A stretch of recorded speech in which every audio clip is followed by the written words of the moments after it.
मैंने एक PIL file किया और मांग किया है कि भारत में यूनिफॉर्म एजुकेशन सिस्टम लागू किया जाए। यूनिफॉर्म एजुकेशन सिस्टम का मतलब one nation one education board, one nation one syllabus, one nation one curriculum और one nation one book. NCERT की किताब सभी स्कूलों में लागू किया जाए। आर्टिकल 21A कहता है कि right to education fundamental right है। सुप्रीम कोर्ट का जजमेंट भी आ चुका है 3 जजों की बेंच का, के श्याम सुंदर वर्सेस स्टेट ऑफ तमिलनाडु, जिसमें माननीय सुप्रीम कोर्ट ने कहा है कि यूनिफॉर्म एजुकेशन सिस्टम से देश की एकता अखंडता मजबूत होगी और यूनिफॉर्म एजुकेशन सिस्टम से सबको इक्वल अपॉर्चुनिटी मिलेगी। आर्टिकल 16 कहता है सबको समान अवसर मिलना चाहिए, लेकिन आज की डेट में नहीं मिल रहा है। क्यों? क्योंकि भारत में 65 एजुकेशन बोर्ड चल रहे हैं और सबका अपना अपना सिलेबस है, अपना अपना करिकुलम है। बिहार बोर्ड में अलग पढ़ाया जाता है, बंगाल बोर्ड में अलग पढ़ाया जाता है, राजस्थान बोर्ड में अलग पढ़ाया जाता है, दिल्ली बोर्ड में अलग पढ़ाया जाता है, जबकि जो कॉम्पिटिटिव एग्जाम होते हैं वो सबके कॉमन होते हैं। अपना मेडिकल में जाना है, नीट का एग्ज़ाम एक होगा। आपको इंजीनियरिंग में जाना है, जेई का एग्ज़ाम एक होगा। सेना में जाना है, एनडीए का एक एग्ज़ाम है। आपको यूनिवर्सिटी में एडमिशन लेना है, सीयूटी का पेपर सबके लिए एक है। पेपर सबके लिए कॉमन है, एंट्रेंस एग्जामिनेशन सबके लिए एक है, लेकिन किताबें सबकी अलग अलग है। इसी को हमने चैलेंज किया हुआ है और भारत का संविधान भी यही कहता है कि right to education fundamental right है। आर्टिकल 16 कहता है सबको इक्वल अपॉर्चुनिटी मिलनी चाहिए। वो तभी हो सकता है जब भारत में one nation one education board हो, वन नेशन वन सिलेबस हो, वन नेशन वन करिकुलम हो। जब राइट टू एजुकेशन बना था तो ये 8वीं तक के सभी स्कूलों पे लागू होता था कि जहाँ भी 6 से 14 साल तक के बच्चे पढ़ रहे हैं उनका सिलेबस करिकुलम समान होगा, वो राइट टू एजुकेशन के दायरे में आएंगे। लेकिन 2012 में पर्सनल लॉ बोर्ड और जमीयत उलमा हिंद के दबाव में आके कांग्रेस ने राइट टू एजुकेशन एक्ट में एक बदलाव किया। सेक्शन 1 में सब क्लास 4 और 5 जोड़ दिया और मदरसों को राइट टू एजुकेशन के दायरे से बाहर निकाल दिया। नतीजा ये हुआ कि आज की डेट में मदरसे पूरी तरीके से इंडिपेंडेंट हो चुके हैं। मदरसों में क्या पढ़ाया जाता है सरकार को नहीं पता, मदरसों में कौन सी किताब पढ़ाई जाती है सरकार को नहीं पता, मदरसों में पढ़ाने वाला कौन है सरकार को नहीं पता। पूरे भारत में आपको इवन प्राइवेट स्कूल में भी टीचर बनने के लिए आपको टीईटी पास करना ज़रूरी है, TET teacher eligibility test qualify करना ज़रूरी है। लेकिन मदरसे में ऐसी कोई व्यवस्था नहीं है। मदरसे में कोई भी जाके टीचर बन सकता है। आपको जितने भी भारत में स्कूल हैं उनकी किताबें आपको पब्लिक डोमेन में मिल जाएंगी, किताब की दुकानों पर उनकी किताबें मिल जाएंगी। लेकिन मदरसे की किताब आपको कहीं किताब की दुकान में नहीं मिलती। क्यों? क्योंकि मदरसे में क्या पढ़ाया जाता है वो न कोई पब्लिशर बता रहा है, न सरकार को पता है, और वो किताबें वहीं मदरसे में दी जाती हैं और वहीं रख ली जाती हैं, बच्चों को बाहर ले जाने के लिए भी नहीं मिलती है। ये नतीजा है। मदरसों में क्या पढ़ाया जाता है मुझे कहने की ज़रूरत नहीं है। दुनिया में अशांति क्यों है आपको पता है। कई बार वीडियो आते रहते हैं जिसमें ये सुनते भी रहते होंगे आप कि मदरसों में किस तरीके से भारत के खिलाफ नफरत सिखाई जाती है। भारत का त्यौहार मनाना, भारत के जीवन पद्धति को अपनाना, भारत की वेशभूषा को पहनना, भारत के तरीके से रहना, वंदे मातरम बोलना, पता नहीं क्या क्या हराम बनाते रहते हैं, आपने खुद ही सुना होगा।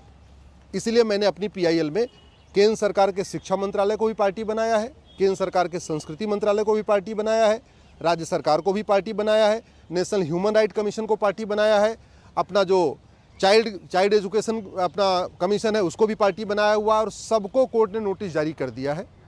हमने यही कहा है कि अगर एक रेलवे बोर्ड से पूरे देश की रेलवे चल सकती है तो एक एजुकेशन बोर्ड से पूरे देश के स्कूल क्यों नहीं चल सकते। अगर एक जीएसटी पूरे देश में लागू हो सकता है, वन नेशन वन टैक्स, तो one nation one syllabus, one nation one curriculum क्यों नहीं लागू हो सकता। भाई क्लर्क और कप्तान के बच्चे की किताब अलग अलग क्यों होनी चाहिए, कांस्टेबल और कलेक्टर के बच्चे की किताब अलग अलग क्यों होनी चाहिए, मजदूर और मालिक के बच्चे की किताब अलग अलग क्यों होनी चाहिए। ये 65 एजुकेशन बोर्ड हम क्यों चला रहे हैं। पूरे देश में मैथ्स का सिलेबस कॉमन हो सकता है, फिजिक्स का सिलेबस कॉमन हो सकता है, केमिस्ट्री का सिलेबस कॉमन हो सकता है। ऐसा तो है नहीं कि राजस्थान के लिए फिजिक्स अलग होनी चाहिए और मध्य प्रदेश के लिए अलग होनी चाहिए और बिहार के लिए अलग होनी चाहिए।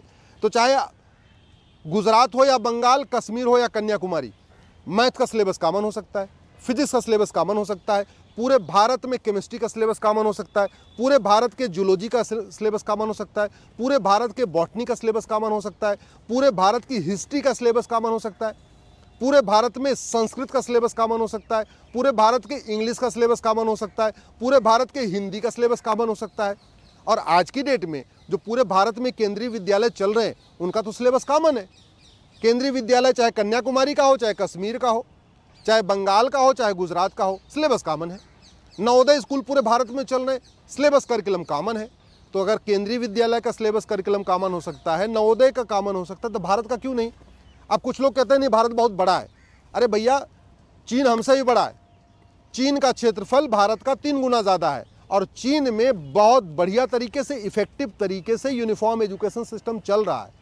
यूनिफॉर्म एजुकेशन सिस्टम से जातिवाद भी खत्म होगा, भाषावाद भी खत्म होगा, क्षेत्रवाद भी खत्म होगा, कट्टरवाद भी खत्म होगा। यूनिफॉर्म एजुकेशन से अलगाववाद भी खत्म होगा, मजहबी उन्माद भी खत्म होगा, जिहाद भी खत्म होगा। ये शिक्षा में संस्कार होगा तो बहुत सारी समस्याएं खत्म होंगी। आज की डेट में जो भाषा के आधार पर लोग बटे हुए हैं, क्षेत्र के आधार पर बटे हुए हैं, जातियों के आधार पर बटे हुए हैं, ये जो मजहब के आधार पर बटे, उसका मूल कारण ये है शिक्षा व्यवस्था हमारी ठीक नहीं है। जो सीबीएसई बोर्ड अंग्रेज बना के गए थे वो आज तक चल रहा है।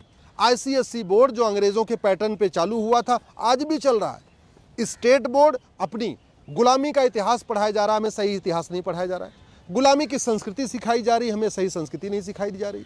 भारत में भारत क्या था, भारत की संस्कृति क्या थी, भारत की परंपरा क्या थी, उस पर कोई फोकस ही नहीं है। एक आप अगर सोचेंगे कि आर्टिकल 28 कहता है कि आप रिलीजियस बुक नहीं पढ़ा सकते, तो हाँ बिल्कुल ठीक है, आर्टिकल 28 कहता है रिलीजियस बुक नहीं पढ़ाना। तो बाइबल और कुरान रिलीजियस बुक है, लेकिन हमारे वेद ये धार्मिक ग्रंथ है, हमारी भगवत गीता धार्मिक पुस्तक है, हमारा रामायण धार्मिक पुस्तक है। तो धार्मिक ग्रंथ को पढ़ाने में संविधान कहीं रोक नहीं लगाता। धर्म और रिलीजन में ज़मीन आसमान का अंतर होता है, इसलिए धर्म और रिलीजन को व्याख्या करने की ज़रूरत है, धर्म और रिलीजन को परिभाषित करने की ज़रूरत है। इस पर मेरी एक अलग पीआईएल चल रही है। मैं आप लोगों से निवेदन कर रहा हूँ, अपने अपने सांसद, विधायक, मंत्री से मिलिए, उनसे भारत में यूनिफॉर्म एजुकेशन सिस्टम लागू करने की मांग करिए। यूनिफॉर्म एजुकेशन सिस्टम आएगा, भारत में समरसता आएगी, भारत में समता आएगी, भारत में सबको समान अवसर मिलेगा। यूनिफॉर्म एजुकेशन सिस्टम आएगा, जातिवाद, भाषावाद खत्म होगा। यूनिफॉर्म एजुकेशन सिस्टम आएगा, क्षेत्रवाद भी खत्म होगा। और यूनिफॉर्म एजुकेशन सिस्टम दुनिया के कई देशों में चल रहा है, जापान में चल रहा है, डेनमार्क में चल रहा है, न्यूजीलैंड में चल रहा है, सिंगापुर में चल रहा है। यूनिफॉर्म एजुकेशन सिस्टम रूस में भी चल रहा है, यूनिफॉर्म एजुकेशन सिस्टम चीन में भी चल रहा है। और भारत में मैंने बताया केंद्रीय विद्यालय में यूनिफॉर्म एजुकेशन सिस्टम है, नवोदय स्कूल में यूनिफॉर्म एजुकेशन सिस्टम है। भारत में एक भारतीय शिक्षा बोर्ड बना दें, और जैसे भारत में यहाँ रेलवे बोर्ड है दिल्ली में, और जगह जगह हर प्रदेश में उसके जोनल ऑफिस है, ऐसे दिल्ली में एक भारतीय शिक्षा बोर्ड बना दिया जाए और हर प्रदेश में उसका जोनल ऑफिस बन जाएगा। सिलेबस करिकुलम की बात है तो ठीक है, अपनी अपनी लोग मातृभाषा में पढ़ देंगे, बंगाल वाला बंगाली में पढ़ लेगा, गुजरात वाला गुजराती में पढ़ लेगा, तमिलनाडु वाला तमिल में पढ़ लेगा, जो मलयाली बोलते हैं अपनी भाषा में पढ़ लेंगे। सिलेबस और करिकुलम तो कॉमन हो सकता है ना, भाषा भले अलग अलग हो, कोई हिंदी में पढ़े, कोई मराठी में पढ़े, कोई गुजराती में पढ़े, कोई बंगाली में पढ़े, कोई असमी में पढ़े, लेकिन सिलेबस करिकुलम, मेरा ये मानना है गुलामी की शिक्षा व्यवस्था को बदले बिना भारत में कोई भी परिवर्तन नहीं आएगा। गुलामी के इतिहास को ख़त्म किए बिना, गुलामी की संस्कृति को ख़त्म किए बिना, गुलामी की शिक्षा को ख़त्म किए बिना भारत में जो हम परिवर्तन चाहते हैं वो आएगा नहीं है। और यूनिफॉर्म सिविल कोड से आप सोचते हैं बहुत बड़ा परिवर्तन आएगा, तो कोई फ़ायदा नहीं होगा। यूनिफॉर्म सिविल कोड से केवल और केवल मुस्लिम बहन बेटियों को थोड़ा अधिकार मिल जाएगा। जो हिंदू बहन बेटियों को अधिकार मिला है, जैन, बौद्ध, पारसी, सिख, ईसाई की बहन बेटियों को अधिकार है, वो मुस्लिम बेटियों को मिल जाएगा, सबको एक समान अधिकार मिल जाएगा। लेकिन अगर आप सोचते हैं कि भारत की संस्कृति बदल जाएगी, तो नहीं, भारत में आमूलचूल जो परिवर्तन आएगा वो यूनिफॉर्म एजुकेशन सिस्टम से आएगा। और uniform education system uniform civil code से 100 गुना ज़्यादा ज़रूरी है। यूनिफॉर्म एजुकेशन सिस्टम जब तक नहीं आएगा, समान शिक्षा जब तक नहीं आएगी, जब तक भारत में वैदिक गुरुकुल शिक्षा व्यवस्था लागू नहीं होगी, दोबारा फिर से वेद, पुराण, उपनिषद, रामायण, भगवत गीता नहीं पढ़ाया जाएगा, तब तक न भ्रष्टाचार खत्म होगा, न अलगाववाद खत्म होगा, न कट्टरवाद खत्म होगा, न जातिवाद खत्म होगा, न मजहबी उन्माद खत्म होगा। जब भारत को अगर एक भारत श्रेष्ठ भारत बनाना है, तो सबसे पहले भारत में एक देश एक शिक्षा बोर्ड, एक देश एक सिलेबस, एक देश एक करिकुलम, और सबके लिए सबकी किताब कॉमन करना पड़ेगा। यानी जो एनसीईआरटी किताब छापे वही किताब सभी स्कूलों में अनिवार्य करना होगा।